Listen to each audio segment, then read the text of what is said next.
Well, there's no need to be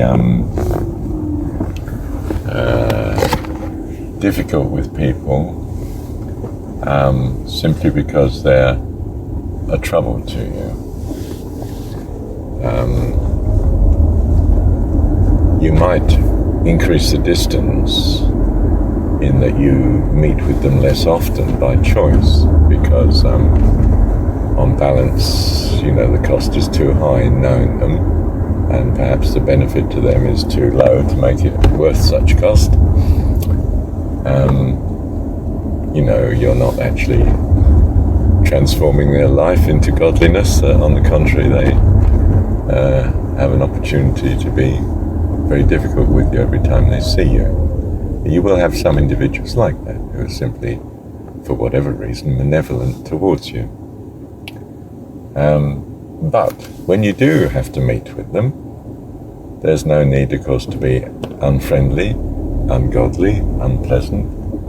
You can still treat them as you would treat anyone that you cared for. You're concerned about them and you're interested, you're listening to what they're saying. You're not necessarily accepting what they're saying, of course, but you give them your attention. I suppose what the world would say is you still respect the person. But from a godly point of view, I think we do a bit more than that. We more than respect. We are concerned for their welfare. It's just that we are aware that we tend not to be a great blessing to them, and they are perhaps a great cost to us. So, we're not deliberately lingering and throwing ourselves pearls before swine sort of thing. That's not a good idea. Yes, I think that's what I wanted to say there. Let's have a think. I think it's that we're not desperate to please other people, but we are concerned to love and care for them, whether they are of great benefit to us or even great cost. We don't benefit them to the extent that we're feeding their opportunity to go the wrong way and do harm, either to themselves or to others, and especially, I suppose, to ourselves, because that's the information we've got most of, isn't it?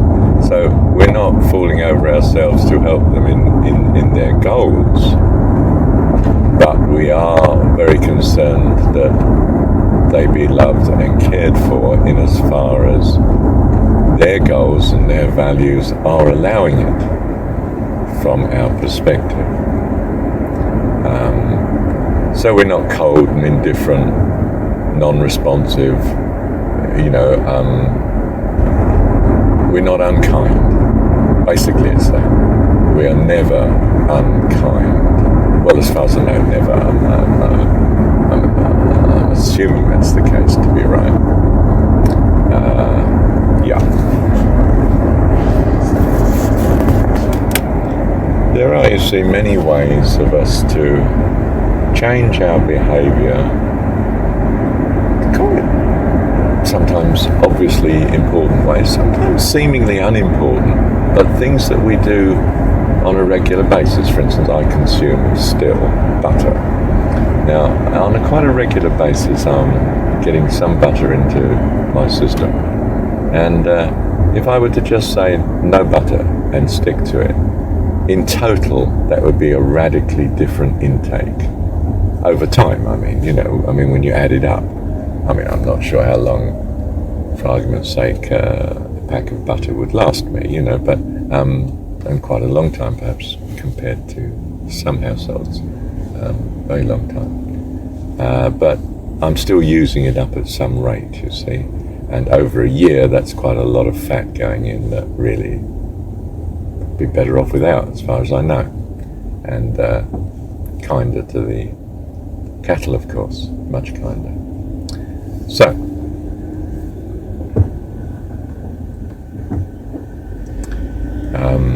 we look for things where, each day it might be an idea, a good policy, a very helpful change in behaviour.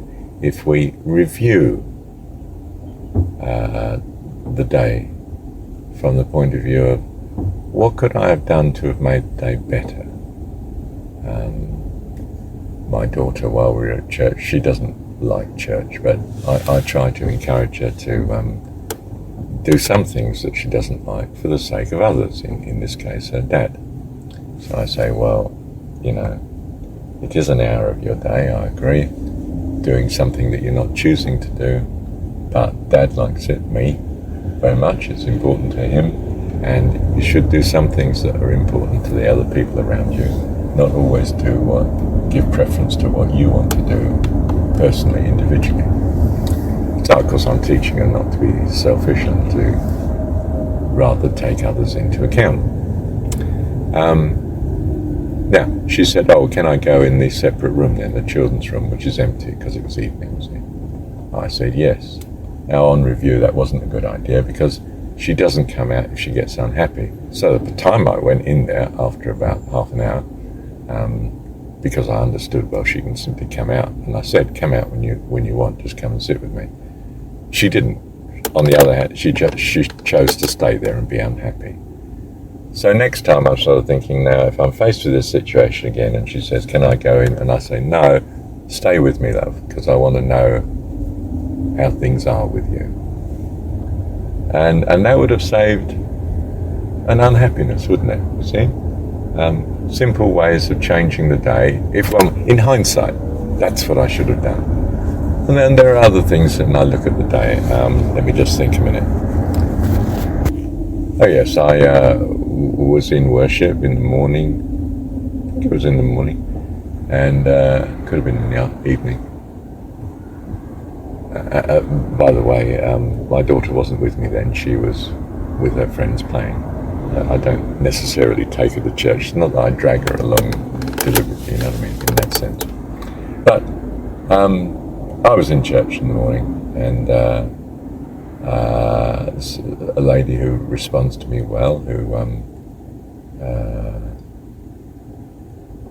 I mean, in a sense, seems to have need of spiritual support and so on. And so I walked back to her at some point in the, because they're all standing up worshipping. It's a Pentecostal church, you know, it's pretty fluid. And I stood next to her, and then I thought on reflection, no,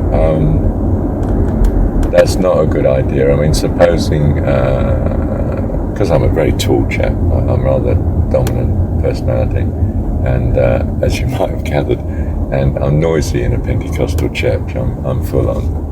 And I thought, no, that might be just too much for a lady. You know, you don't know how well she feels she knows you, how secure she feels with your presence next to her. And it would be best, it is best, isn't it, with children, you let them come to you. If you're a man, you let women come to you rather than go to women. There is a sort of popular notion that in some sense, you know, the knight in shining armor, he initiates things all the time. But when it comes to male-female contact, it actually seems to be best the other way around. It's as if in some sense the woman hopes she's attractive or whatever, you know, in the case of relationships, and she has to fend off all those that would come to her other than the one she wants. And she makes that very clear to him by being around a great deal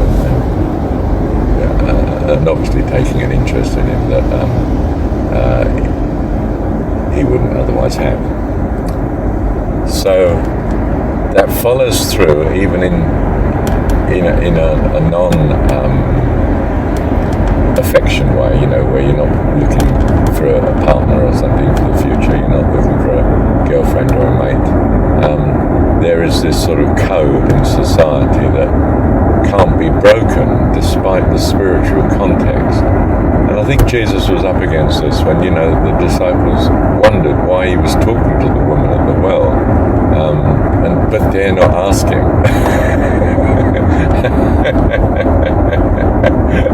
And you think, well, of course, Jesus is deliberately flouting the rule.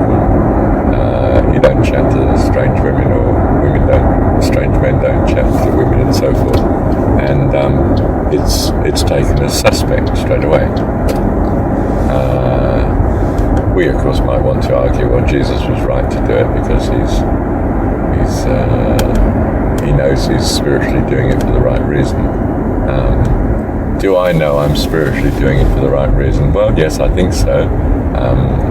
I don't think I was physically attracted to the lady. I was in the middle of worship. I was not mindful or looking for a partner or anything like that. But it's how she takes it that's important, isn't it? And so you need to be fairly sure of that. You could say that the world around may misunderstand it, but Jesus still does it. Yes, okay.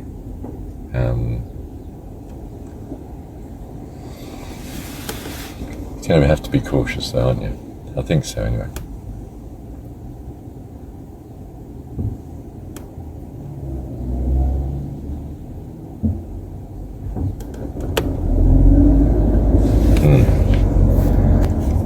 So again, there's a thing where you could improve your day. Another one is my driving. I'm fast. I don't mean I speed, but I'm not one of these. I'm certainly not a hesitant driver. And some of the world would say I'm an overconfident driver in that I see a space, I go in.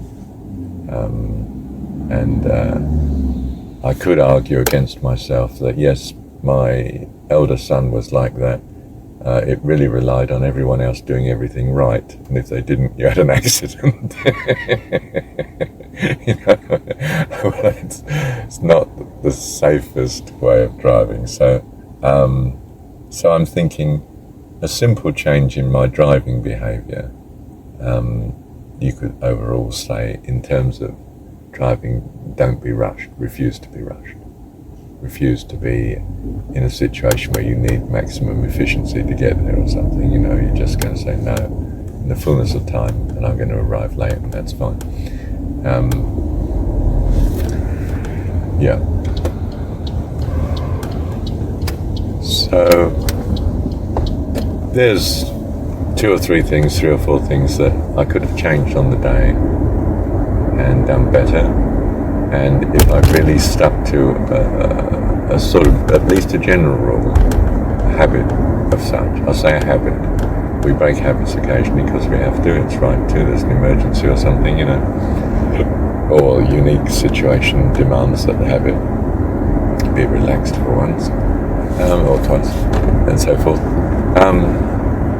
But in general, my life would be better by attending to such. And we can do that with each day, can't we? And if you find at the end of the day or next morning your spiritual state does not feel as right as sometimes it can be, then I think one should look to those possible changes in particular as being responsible for possibly the cause of your less spiritual state than normal, or related to it in some way, and that you could improve your lot then by attending to such. Thank you, Father. Now there's a thing too. In saying thank you, Father, I do it almost as a signature, or saying Amen. It's a way of ending, a way of drawing my mind back to God and thankfulness, which I feel is very important. But perhaps this should be much improved by saying, what in particular are you saying thank you for, Marsh? But in this case, I say thank you, Heavenly Father, for these points that you brought to mind, and that I've got them down as a recording, and it's been just a blessing to me to focus on them and review them, and in some sense increase my motivation to attend to them, and that such will bring blessing. How lovely. And something that simply is being created. that in this short period of time, and I'm actually driving, I mean, gosh, I've got this huge truck and trailer just pulled out in front of me. He's had to take 2 lanes because of his size, and he had to come out on a very sharp left-hand bend, right angle. But he's a good chap, I think. He's driving slowly and carefully. So, yeah, I should be more specific when I say thank you, and linger on it, because there's a great blessing in the thanks. And it's worth developing and being specific. What are you thankful for? What situation or detail are you thanking God for? And go into it with some deliberation, because to both express one's gratitude, but also to increase one's gratitude and the blessings that follow from that. And one of those, perhaps the principal one, I'm not sure. Yeah, I think so. The principal blessing being that God enjoys your gratitude, loves to know that you appreciate Him, delights to know that His children value Him and what He does.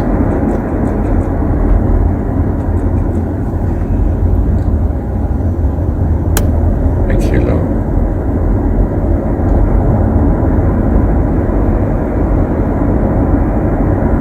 Thank you, Heavenly Father.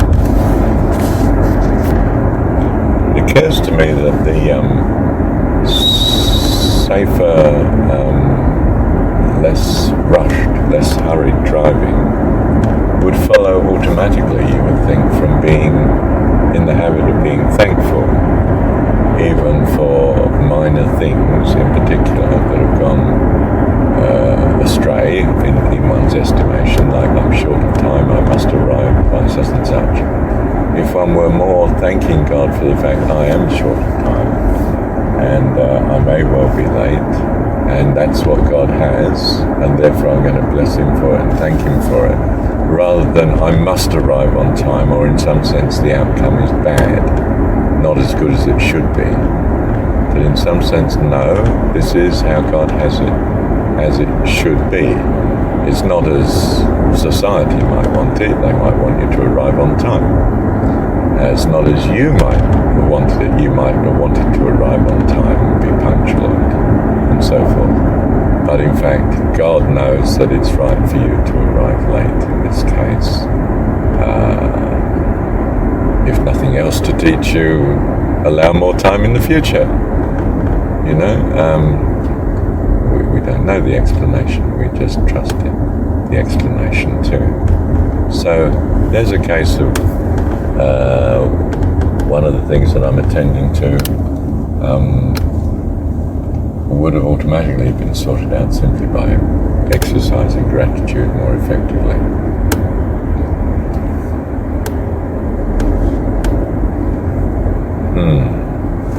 I have to think if that applies to the others for a minute. Hang on. Well, certainly as regards being good to our enemies, good in the sense of doing what we understand to be best for them, their spiritual life, which may be at odds, of course, with their goals, not necessarily in harmony with what they're declaring they want at all.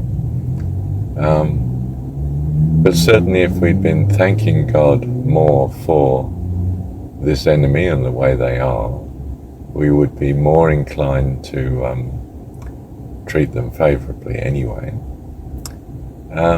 You could say yes, but we might have been more inclined to put ourselves at risk in their company too. And yes, that is true, I think. We might be more inclined to be concerned about their welfare, and that would be one of the reasons as to why we might give them more of our company than the space we might otherwise think is best. It's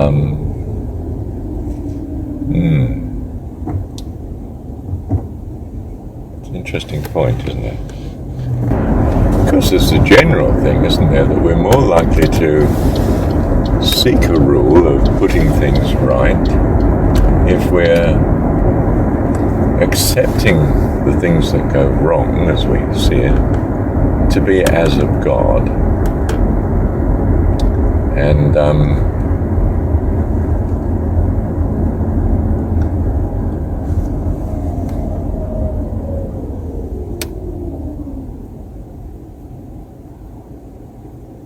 thanking Him for the difficulty,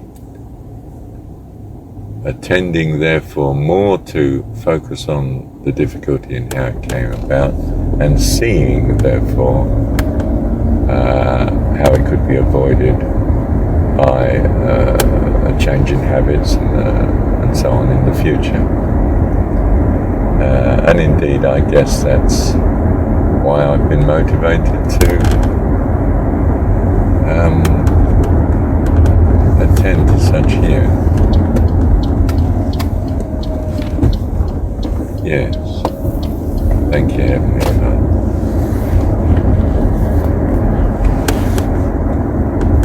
Thank you that you've set things up to be in our own self-interest as well as a blessing to others, so that it's attractive to us even when we're not as we should be. You know, when we're a bit self-interested, nonetheless, a path of gratitude and thanks is going to appeal to us because it will bless us. It will make life better for us if we are thankful. And I guess that's how I've marketed, how I try to promote the idea with my daughter. I say, well, look, love, if you're not concerned about others, they won't be concerned about you, and your life will be horrible because you'll find you've got no friends and life's dull and flat and you're not getting all the cooperation and help and blessing that you would otherwise have. So I am selling it to her from the point of view of self-interest.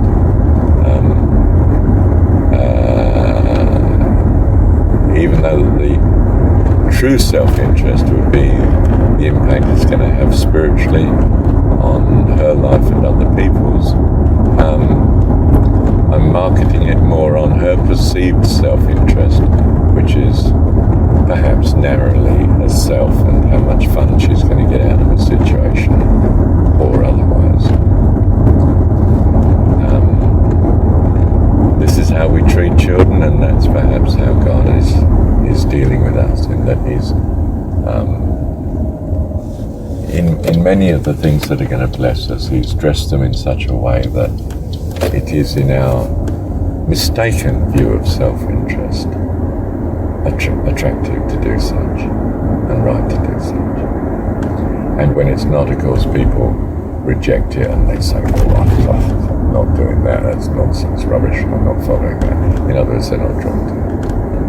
But if they have an enlightened self-interest, it starts them on a spiritual path that leads them to true spirituality. I think that's it. Wonderful, Lord. Great. Thank you for such ideas and for it coming to me in this way. Thank you, Heavenly Father. Love you. Thank you, Father. And that's a point that's worth noting, is that I've driven, while dictating this, actually much more modestly, slowly, than usual. I've gone on the main route, which had lots of traffic lights, instead of trying to avoid them like the plague, cutting through back streets and so forth. And I've taken every red traffic light in complete calmness because, I'm quite happy to spend the time dictating this. It's what I want to do anyway. So, amazing how what might have been a distraction and caused accidents, in fact, doesn't seem to be a distraction. It calms me a bit, like some people are calmed apparently by listening to music and they drive the better for it. I think that can be the case. And I seem to have found it by talking to God. Even talking to God about, like, the truck that pulled out, is actually having me focus more on the truck. I don't know. That's an interesting one. I shall await further developments on this. I'm sure some people listening to this recording will think, my goodness, that's appalling. He should be concentrating on his driving. But if I concentrate on my driving, I start to drive more and more efficiently, and in some ways more rushed. I mean, I certainly get there quicker. But I don't know. Thank you, Lord. Thank you, Heavenly Father. Well, I'll add a note here in case you think I still go to church. I actually don't go to church now, because this note is 2 years later. And I find it interesting to see how I handled what I take to be spiritual problems from a church religious point of view. Not that I felt I was terribly religious. I'm not a great conformist, as you can imagine. And I also found it interesting, if I can put in self-criticism for a moment, that I'm thinking when you're driving, I mean, I find it distracting when someone's talking to me while I'm driving. I don't know if this is the male thing, that we're not multitask orientated, but I really don't concentrate well on trying to listen and follow what someone's saying and driving at the same time. Whereas I have no difficulty in just, as you can see, speaking out what I'm thinking. I suppose because I'm in charge and I'm pausing in the talking whenever there's a specific detail on the road that I'm particularly negotiating. And as I pointed out in this particular recording, my driving is better when I'm doing that. Whereas I can certainly see how why you mustn't be on the phone when you're driving, because you may need to look down at the phone and I don't know, do you have to look down at the phone? Well, yes, because you'd be dialing a number you want, or adjusting and so on. Whereas, of course, I don't. I just leave the phone on recording, and I'm not even holding it, I mean, being aggro, I wouldn't hold it, Yeah. Of course, we're not going to, well, I don't think it's likely. We've not considered passing a law that stops people talking to you while you're driving. Can you imagine? Try and impose that on a family. And of course, you're not going to stop the driver talking either, are you? When I'm recording too, I'm talking to you. I'm aware of that, but it's not gone out yet. So I do know that if it turns out to be a mess, I could simply not publish it. That rarely happens. The only ones I don't publish are ones that, on reflection, I think are too personal as regards someone else that might be harmful in some way. And then I think, well, I better not publish that one. That actually mentions someone, and they might not like the context in which I'm mentioning it, It might be harmful in some way. So obviously you have to exercise some discretion. Because I'm the other extreme. I mean, I'm at ease in public talking. I mean, I can have 200, 300 people in front of me, and I'm thinking aloud, you know, and I mean, there's no such thing as nervousness, you know. I conquered that somewhere back in secondary school, where I, you know, was acting on stage or giving in public debate and so on. Mum gave me an incredible confidence, I think, in that way, and I had an example of her fluency too. She was very bright, very able, not educated past grammar school level, but very able. So I find in public debate I don't lose any ground by mistakes I make. I have a spontaneous ability to capitalize on them, and hopefully appear much more human, of course, not some frightening academic or something, you know. Right, well, this is getting a bit long, this recording, so I'll stop it here. Thank you, Dad.